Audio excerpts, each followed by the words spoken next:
Welcome back to the Judge's 144. Today we take you inside a high-stakes battle within the walls of a U.S. Superior Court. Imagine inheriting a legacy only to have it snatched away by a legal loophole. This isn't just a story about a house, it's a fight for justice in Courtroom 144. Let's see what happens when the law meets a professional deceiver. For Sarah, this house was her father's life work. A $1.5 million estate in a quiet Connecticut suburb. When he passed away, it was her only sanctuary. But as she pulled into the driveway after the funeral, something felt wrong. The familiar oak door had a new cold steel lock. Her key wouldn't turn. Behind the glass, she saw a stranger drinking from her father's favorite mug. Sarah was standing on her own porch, but for the first time in her life, she was locked out. The man inside was James, a professional squatter who knew the system better than the police. When the officers arrived, James didn't hide. He calmly handed them a multi-page notarized lease agreement. Sarah screamed that it was a forgery, but the officers looked at her with sympathy and said the words that destroy thousands of American homeowners every year. "Ma'am, he has a signed document and established residency. This is a civil matter. We cannot remove him without an order from the court." Sarah was forced into a motel while James lived in her father's master bedroom. Under the protection of squatters' rights, Sarah was legally trapped. She couldn't cut off the utilities or she'd be sued for illegal eviction.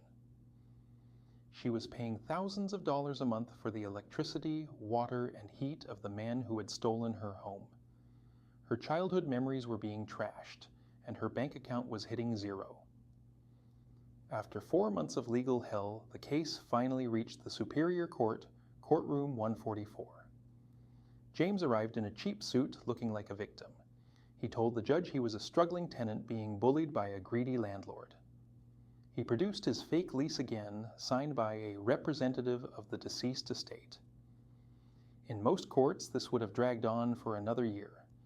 But the judge in Courtroom 144 had a reputation for looking beyond the paperwork. "Mr. James," the judge's voice was cold, "you claim you are a resident in financial distress. However, the court has authorized a search of the digital footprints originating from this property." The judge revealed that James had been running an illegal shadow hotel business, renting out individual rooms of Sarah's house on unverified sites for cash. More importantly, the notary on his lease was a man who had lost his license 5 years ago.